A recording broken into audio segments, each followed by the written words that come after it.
pastor yan eh. Anyway, tumungo tayo. Meron pa ako isa nakita. Ewan ko kung ano din ito. Diyos ko, ang dami nating nakikita sa internet. Si BP Sara, mga bossing, eto, hindi ko alam kung ano yung nandito. Hindi, sa lompas ba yan or kung ano? Pero namayat ho ang ating Vice Presidente, mga kababayan. At kahit papaano ho, mga bossing, hindi na naman natin siya masyadong napapansin na lumalabas. Hindi ho kaya may sakit din ho, mga kababayan? O sa lompas lang yan? Hindi naman pwedeng sa lompas yung nandito. Tapos dalawang magkapatong.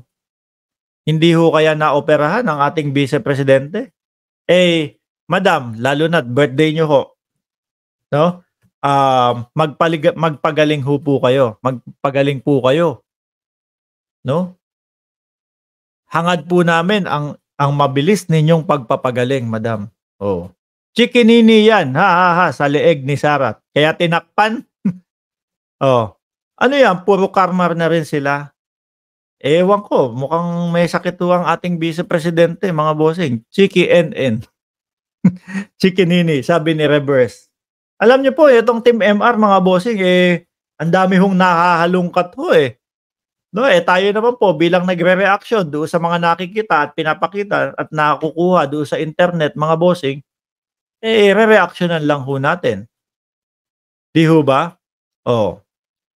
Sabi ni Klaus Olivia, patay sigurado ba? Puro fake na naman balita, stress lang iyan kasi maraming iniisip. si Pastor, hindi ho ako naniniwala doon sa balita ho, mga kababayan eh. Kaya lang, magkakaroon din ho ng katanungan ang taong bayan kung totoo nga ba yun kasi hindi nakikita at hindi lumalantad si Pastor Kibuloy ho. Ano po? O kayo dyan sa comment section, ano sa tingin ninyo yung nandito ni Inday Sara Duterte? At ang tanong, kung latest ba ito? Namayat si Inday Sara Duterte ho dito, mga kababayan. No, kung pagtutugmain ho natin, mga boss chief amo, sir, meron siyang patch dito na animoy kala mo may binutas para ayusin o opera, mga kababayan. Tapos, yung pag-impis naman ng kanyang mukha. Ano po, mga bossing? Pero tayo po, mga kababayan, kahit po no comment si Inday Sara Duterte, si BP Sara, hangad pa din po natin ang mabilis na pagpapagaling po ng ating Vice Presidente. Dahil hindi naman po tayo kagaya ng hindi naman ho tayo kagaya ng ibang mga vlogger na paggalit ho sa ating presidente, ang sinisigaw sana mategi ka na, BBM. O, ganun. Di ba? At yan sabi ni asan si nakita ko sabi niya fake yung picture na yan, Boss Mark. O yan, sabi si Michael C. Fake picture yan, boss. O sana nga fake, di ba? Sana nga fake. Kumbaga, para alam natin na ang ating Vice Presidente ay may malusog na pangangatawan ho, mga kababayan. Ken San Juan T. 515 like. Ang totoo si Pastor nasa heaven na sa kanyang ama. Diyos ko po. Syukran, itok-itok. Ano ba yung itok-itok? No? Ako, araw-araw ako nanonood ng mga balita. Araw-araw akong nag-check. Hindi ko alam yung itok-itok na yan. Galitov, Herbacio, 529. Shout out sa iyo. No comment, no comment, no comment.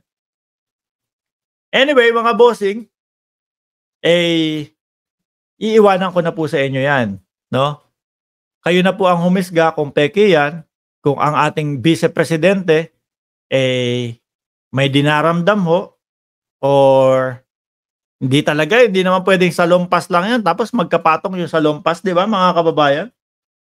Panigurado may kung ano ho yan. Anyway, mga kababayan, maraming salamat po sa 1,400 viewers na nanonood dito sa atin.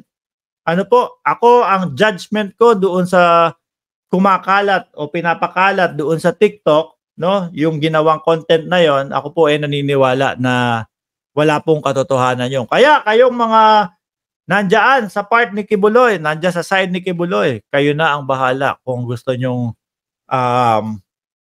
idemanda yung gumawa ng content na yon, di ba? At least naiparating namin, umabot sa inyo na merong mga gano'ng content na, kumakalat sa TikTok. O 'yan, kayo na ang bahalang umaksyon diyan, 'di ba? Kayo na ang bahalang umaksyon diyan. Pero sama niyo si Kibuloy, kunyari idedemanda niyo, direkta nga kayo, paano muna kayo, ano tawag ho do'n, pa-blatter muna kayo, "Oh, ganito, ganyan." Sama niyo si Kibuloy doon sa ano, sa kapulisan. Sama niyo, "Oh, magrereklamo ho ang aming pastor kasi meron ano, kumakalat doon sa TikTok, may gumawa ng kasinungalingan na siya daw ay tegi na. Eto po, buhay na buhay." O tapos, sasabihin nung kapulisan, "O dito ka na din muna, pahinga ka muna dito." Muli po, ako'y magpapaalam na. Maraming salamat sa inyong lahat mga boss, chief, amo, sir, mga DBS. Alam ba ninyo ang bayad dito ni Mark?